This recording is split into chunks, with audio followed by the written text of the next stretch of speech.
आज से 5000 वर्ष पूर्व किस दिन पे घटना के साथ होता है जब लीलाधारी भगवान श्री कृष्ण का जन्म इस धरा पर हुआ होगा।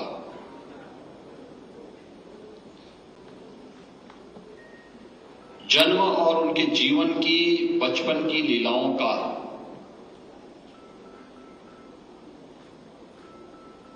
आज भी इतनी प्राचीन विरासत को लेकर के हम सब चल रहे हैं। उस समय साधन नहीं रहे होंगे, लेकिन मुझे एक बात अक्सर याद आती है जब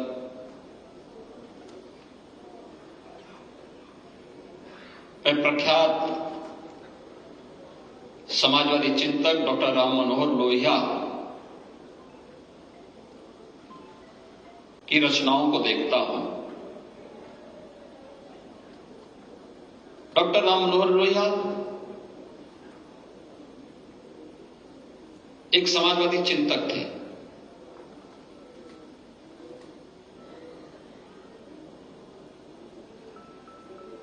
हो सकता है कि उनका मंदिरों में जाना न रहा हो, लेकिन जब उनसे एक बार पूछा गया कि भारत की एकता, इसकी एकात्मता और अखंडता के आधार बिंदु क्या है, उन्होंने इस पर विस्तार से लिखा भी है।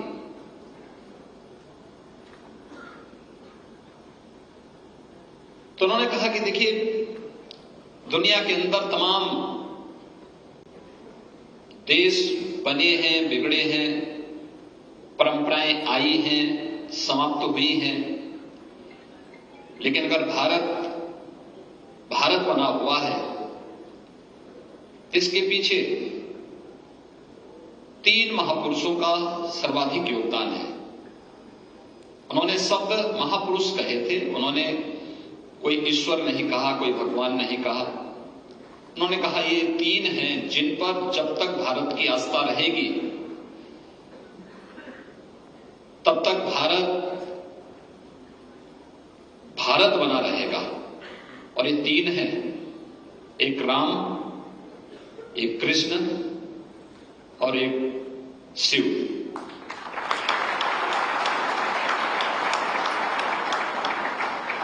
भगवान श्री कृष्ण के बारे में अगर आप देखेंगे तो पूरब से पश्चिम तक सुदूर अरुणाचल में आप जाएंगे तो अरुणाचल में आज भी रुक्मिणी की कथा लोगों के मन में उसी प्रकार से रसी बसी है जैसे हम इस ब्रजभूमि में आते हैं तो राधे रानी की जय कहने से अपने आप को वंचित नहीं कर पाते। और यही भाव सुदूर पूर्वोत्तर के राज्यों में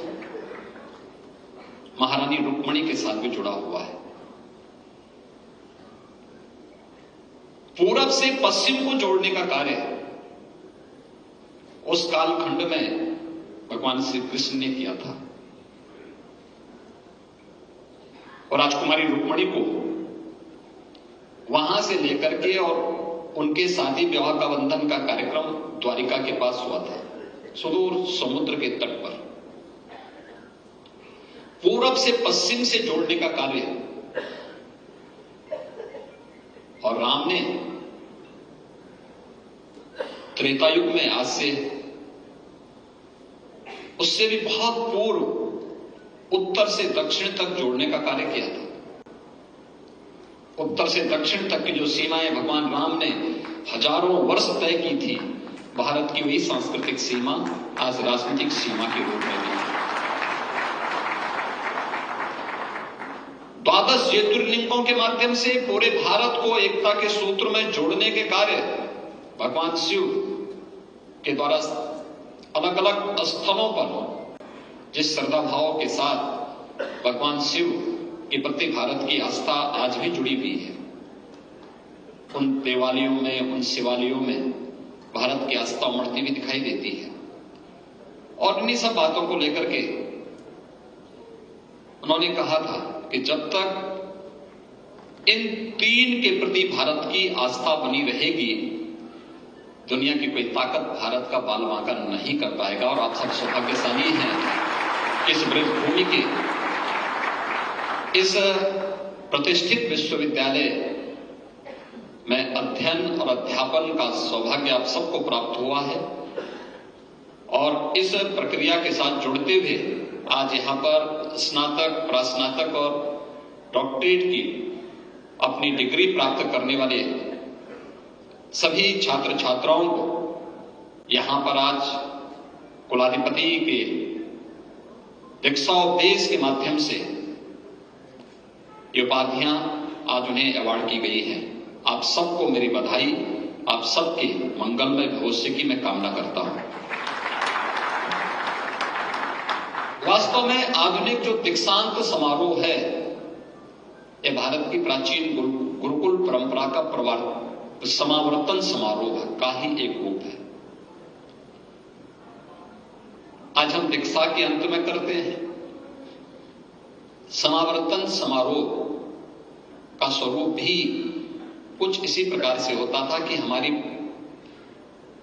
जैसे ही परीक्षा के पूर्व बच्चों को तैयार करने, छात्रों को तैयार करने और उन्हें आगे की ओर बढ़ने के लिए प्रेरित करने के लिए जो उस कालखंड में समारोह होते रहे होंगे, वह समावर्तन समारोह थे। और उसका दीक्षाउपदेश तैत्तिरीय उपनिषद में बहुत विस्तृत रूप से रेखांकित किया गया है।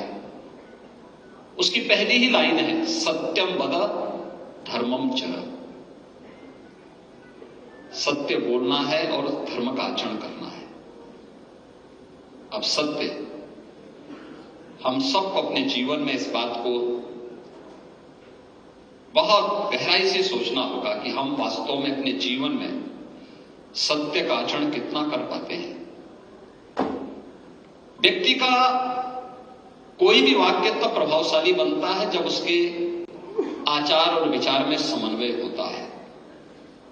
जब व्यक्ति बोलता कुछ और है, करता कुछ और है, तो उसकी विश्वसनीयता हमेशा संकट में खड़ी होती है। और जिसका स्वयं पे विश्वास न होता हो, उस पे समाज या देश और दुनिया उस पे क्या विश्वास करेगी। इसलिए सत्य बोलना और धर्म का आचरण करना।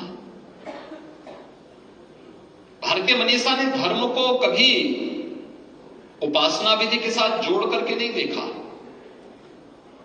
आप मंदिर जाएं न जाएं, पूजा करें न करें, यह आपका विषय है। आप पूजा खड़े होकर के करते हैं, बैठ करके करते हैं, लेट करके करते हैं, यह आपका विषय है। इसके लिए कभी भारतीय मनीषा ने कभी किसी को बाध्य नहीं किया। आस्था पर किसी को थोपने का प्रयास नहीं किया।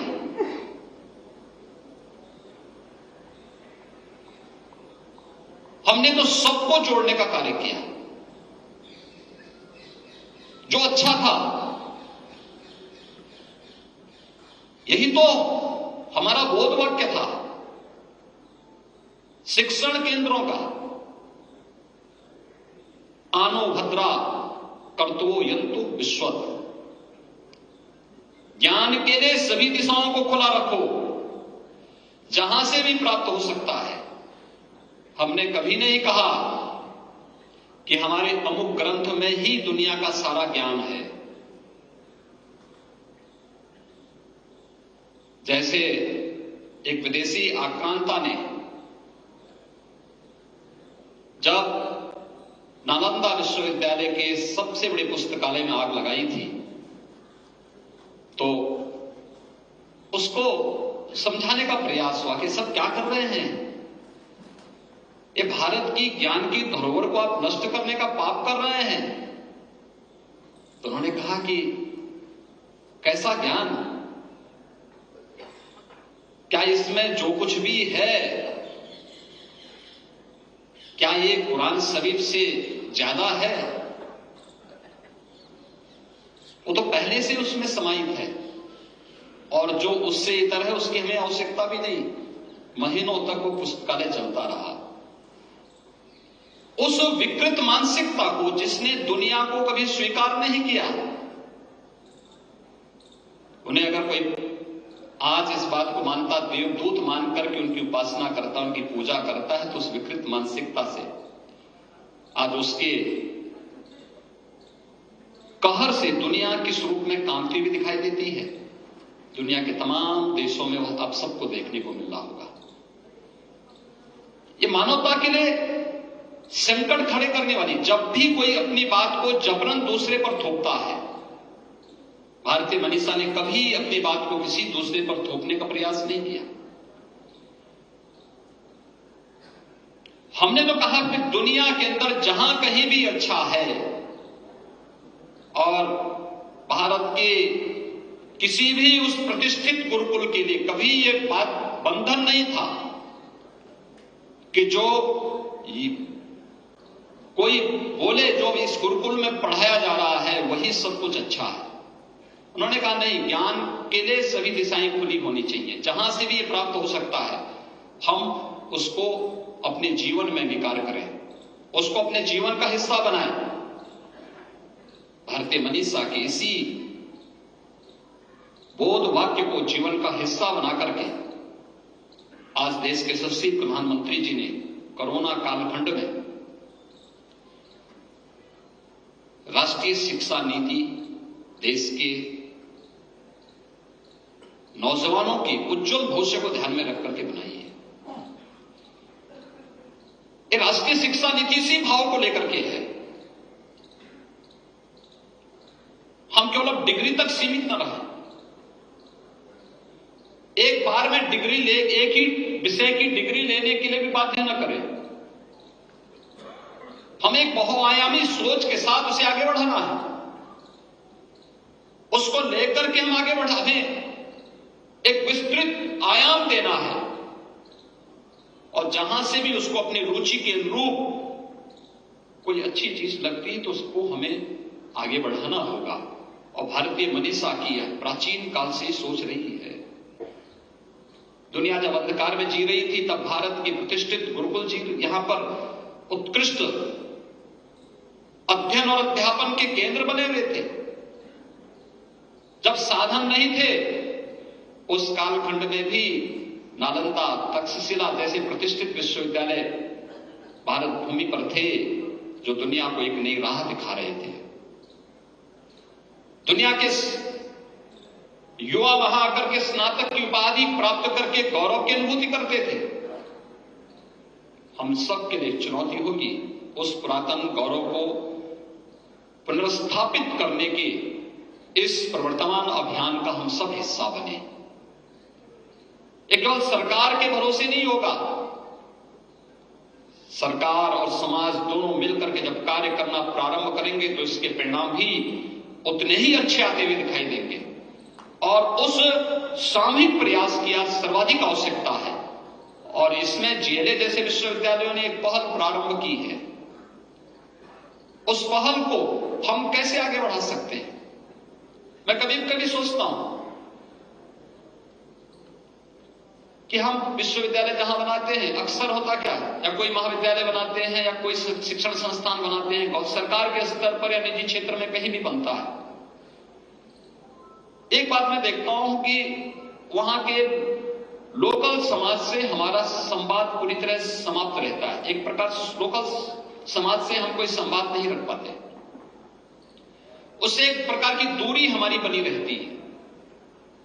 ये विचित्र सी स्थिति है। हम जहां पर अपनी संस्था खड़ी कर रहे हैं वहां के समाज से हमारा कोई संवाद नहीं, तो हम संस्था किसके लिए खड़ी कर रहे हैं? संस्था के पीछे का हेतु क्या है? हमारा तो उनके बीच में बेहतर संवाद होना चाहिए। हमारे पास उस समाज की, उस क्षेत्र की, उस जनपद की एक बेहतर स्टडी होनी चाहिए, सामाजिक, आर्थिक, भौगोलिक, और वहां की व्यापक उन संभावनाओं को लेकर के अगर सरकार को कभी कोई आवश्यकता पड़ती है तो हम उस अध्ययन को सरकार के सामने प्रस्तुत कर लें कि नहीं, यहां की योजना इस रूप में बननी है। बड़ौदा में कोई बड़ा प्रोजेक्ट बनाना होता है, हमें टेंडर अवार्ड करने पड़ते हैं। इस प्रोजेक्ट के लिए हमें सोशल इंपैक्ट स्टडी करवानी है।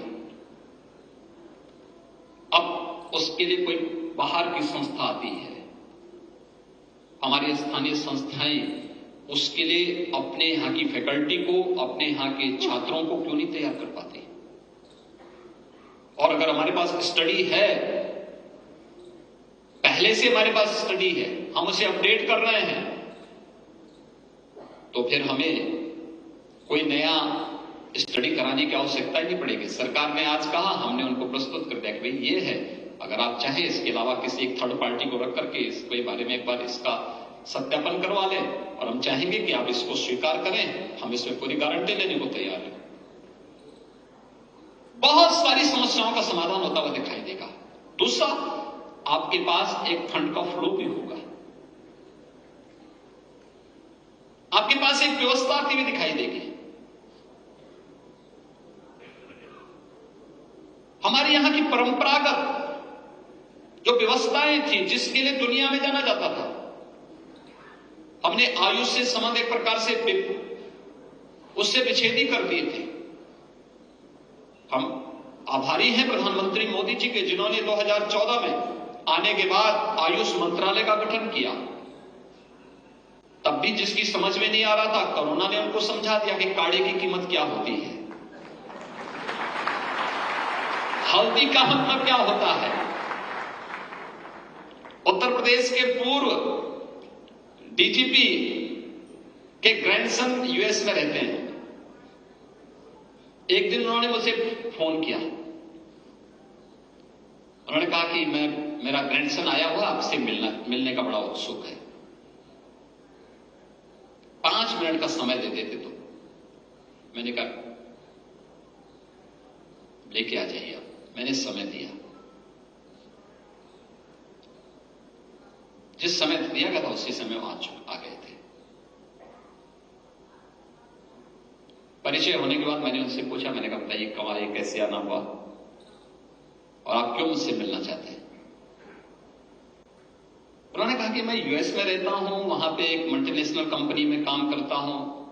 मैं एक दिन अपनी कार से जा रहा था, एक इंडियन रेस्टोरेंट के बाहर एक लंबी लाइन लगी हुई थी,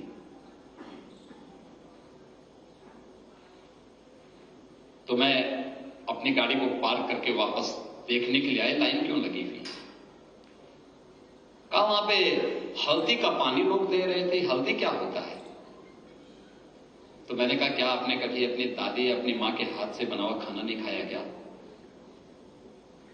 दाल है, सब्जी है, खिचड़ी है, पराठा है, सब खाए नहीं? कहा नहीं खाया तो, लेकिन हल्दी क्या है? मैंने कहा भारतीय रसोई बगैर हल्दी के चल ही नहीं सकती है, और कोई अतिथि आता है तो उसका टीका भी हम हल्दी से ही कराते हैं। हल्दी एंटीसेप्टिक भी है और एंटी एलर्जिक भी है, और कोरोना कालखंड ने सबको समझा दिया हल्दी का मतलब क्या होता है। यह हजारों वर्षों से भारत की रसोई का एक अभिन्न हिस्सा है, लेकिन हम भूल गए। हमने अपनी परंपरागत चिकित्सा पद्धति को विस्मृत किया, भुला दिया, उससे संबंध विच्छेद कर दिए, योग से दूरी बना ली। जब दुनिया योग के पीछे भाग रही है,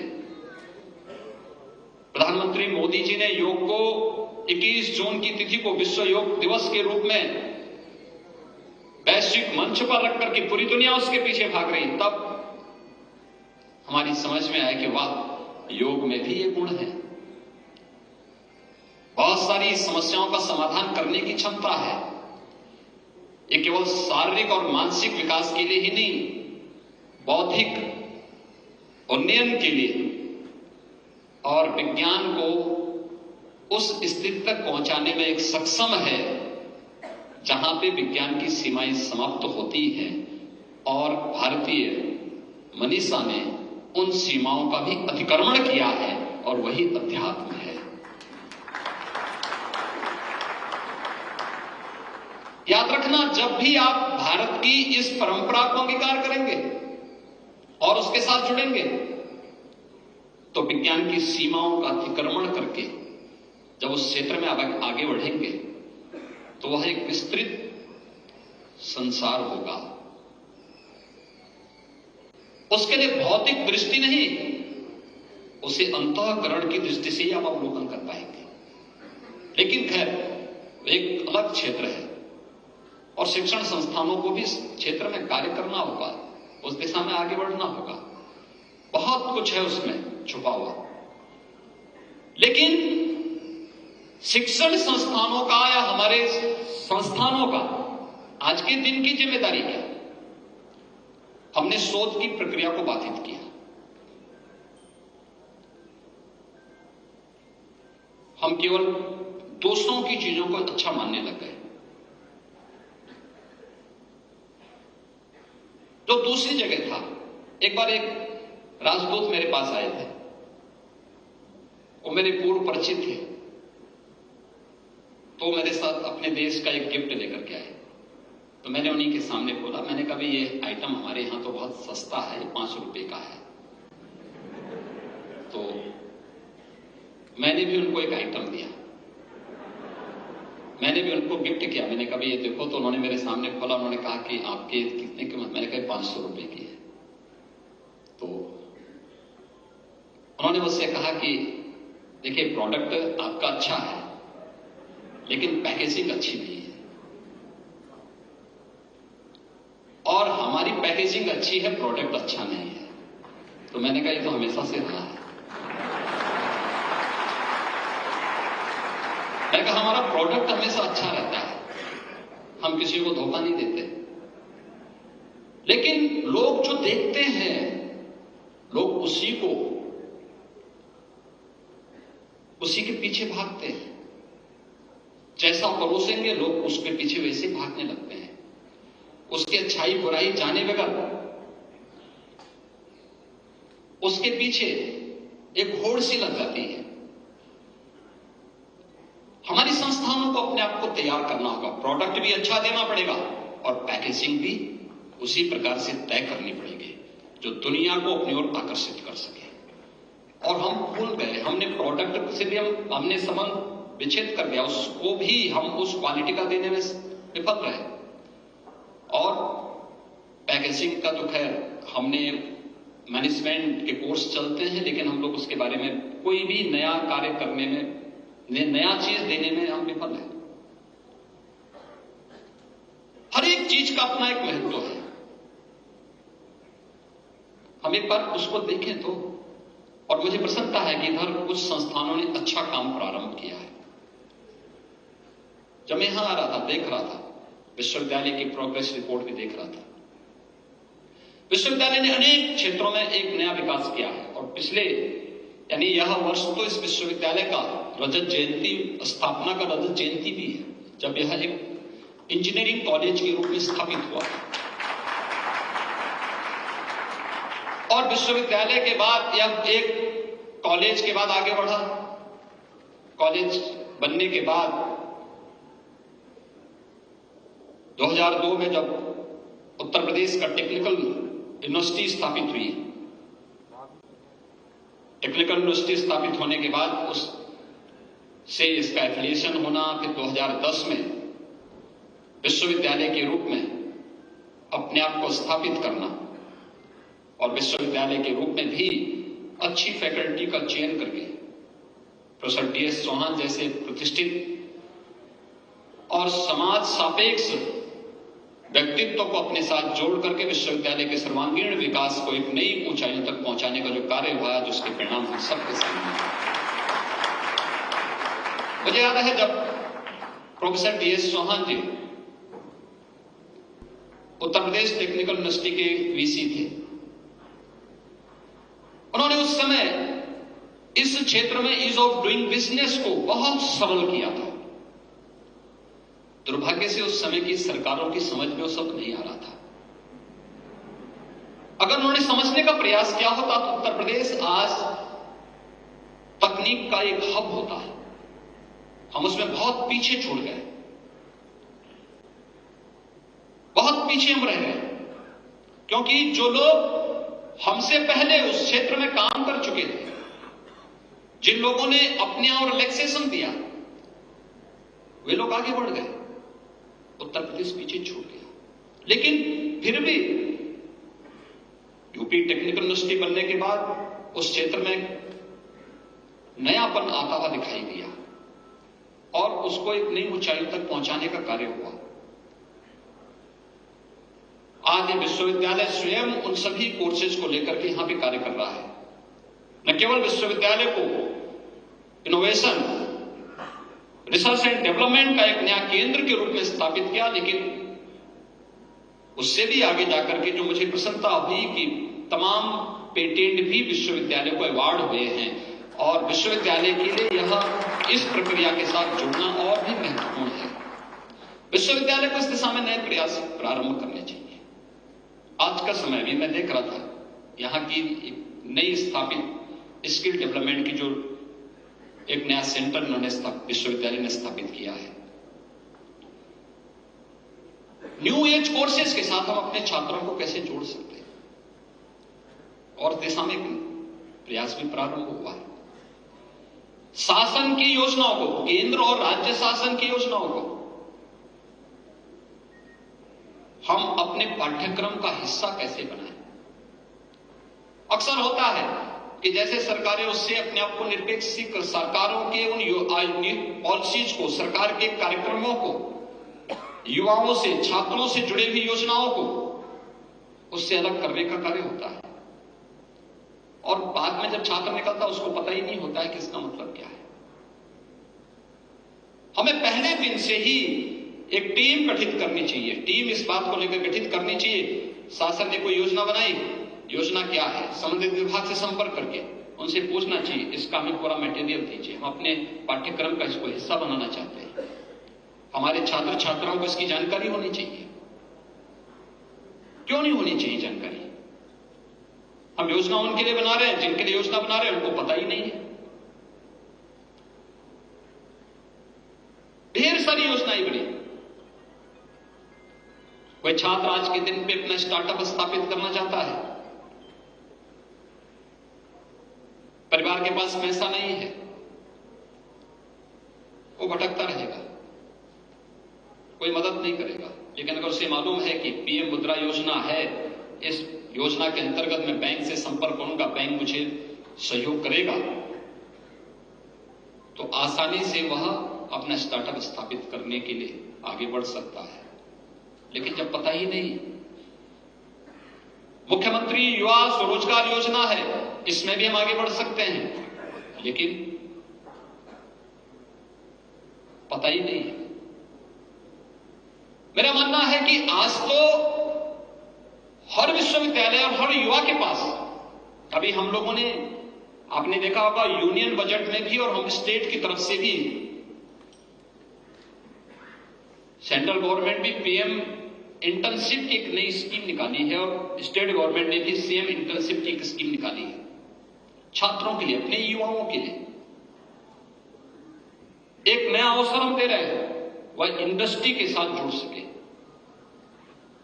इंडस्ट्री के लिए हम बाध्य कर रहे हैं कि अगर आपके पास 30 कार्मिक रखने की सामर्थ्य है तो कम से कम आप प्रयास करें कि 2 से 3% इन युवाओं को आप उसमें लीजिए। आधा मानदेय आप दीजिए, आधा मानदेय हम देंगे, गवर्नमेंट इसमें योगदान देगी। छात्रों को उसमें आगे बढ़ने का एक अनुभव, एक एक्सपीरियंस उनके पास आना चाहिए, इसके माध्यम से उन्हें आगे बढ़ने का अवसर प्राप्त होगा।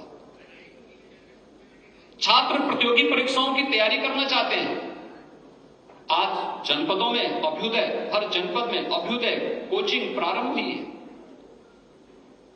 और उसमें यूपीएससी से या उत्तर प्रदेश लोक सेवा आयोग से या आईआईटी जेईई से या नीट से जिन लोगों ने क्वालिफाई किया है, जिन लोगों ने उस फील्ड में जाकर के कार्य कर रहे हैं, वही लोग फैकल्टी के रूप में